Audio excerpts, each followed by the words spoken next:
Selamat pagi, siang, sore, dan malam. Terima kasih telah bergabung dengan channel Ar-Rahman.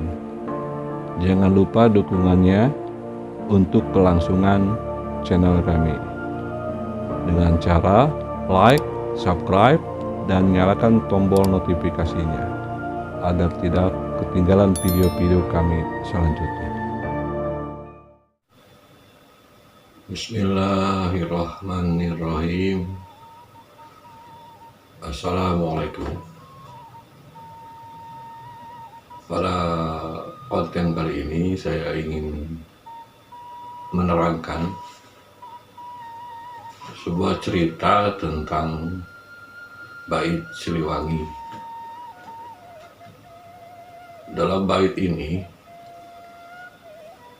Prabu Siliwangi berkata, ini pada suatu masa di mana beliau sudah nggak ada, kerajaannya pun sudah tidak ada, beliau akan tetap berkunjung, akan mengunjungi rakyatnya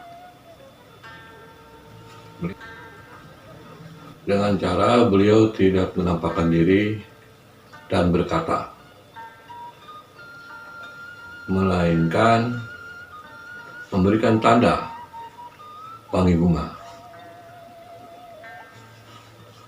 Nah, dari delik itu saya berpikir untuk mencari wangi bunga apa yang dimaksud dengan beliau, atau apabila beliau hadir, datang, maka wangi bunganya seperti apa. Dari hasil pemikiran itu akhirnya saya berinisiatif untuk mengunjungi suatu wilayah, suatu tempat di mana posisi kedekatannya dengan leluhur sangat tinggi. Waktu itu kejadiannya sekitar tahun 2000-an. Tahun 2000-an. Saya berkunjung ke suatu daerah di mana daerah itu ada istilah daerah luar dan daerah dalam. Itu, dan kalau menurut cerita banyak orang, sangat kuat mempertahankan adat istiadat leluhur adalah daerah dalam. Maka saya pun mengunjungi daerah luar. Waktu itu saya berkunjung ke sana dan meminta bantuan ke ketua adat di situ untuk bisa masuk ke dalam daerah dalam. Jadi minta bantuan dari ketua adat di situ untuk mengirimkan satu orang menemani saya masuk ke daerah dalam. Ya, singkat cerita, akhirnya ketua adat daerah luar itu pun menunjuk seorang anak muda untuk menemani saya masuk ke daerah dalam. Nah, pada saat kami berangkat berdua, pada saat kami berdua berangkat masuk ke daerah dalam, ya, kami berdua disambut oleh orang daerah dalam itu. Lalu diantarlah kami berdua ke ketua adat mereka.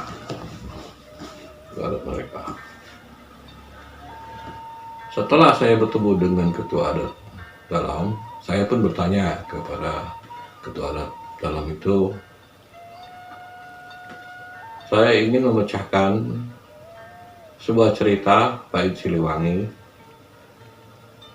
yang dimaksud dengan beliau akan datang ke rakyatnya dengan wangi bunga, dengan petunjuknya adalah wangi bunga. Saya bertanya, wangi bunga seperti apa yang sama dengan wangi bunga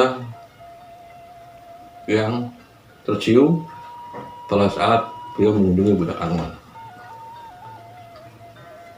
Itu kan suatu pertanyaan, pemikiran yang menurut saya masuk akal. Pada saat beliau mengunjungi rakyatnya, dengan pada saat beliau berkunjung atau mengunjungi Budak Angon. Karena kalau lihat dari telik sejarah, Budak Angon memiliki nilai tersendiri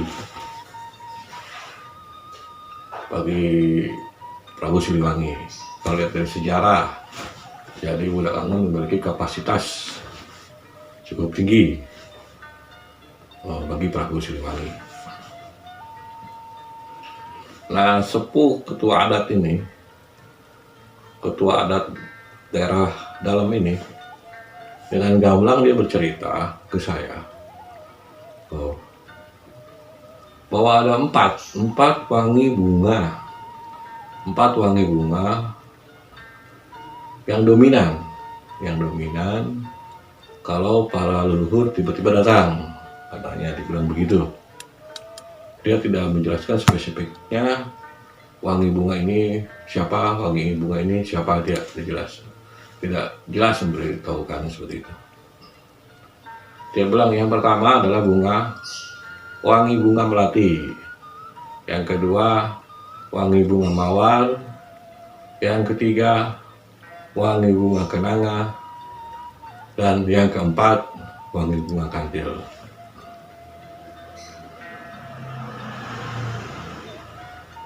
Dia bilang itulah wangi bunga yang biasa kami menciumnya pada saat leluhur datang, gitu.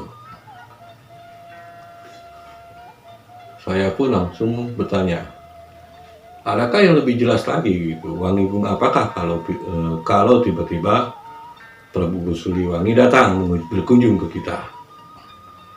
Dia tersenyum dan jawab, nanti suatu saat kamu mengerti, katanya. Kamu akan tahu.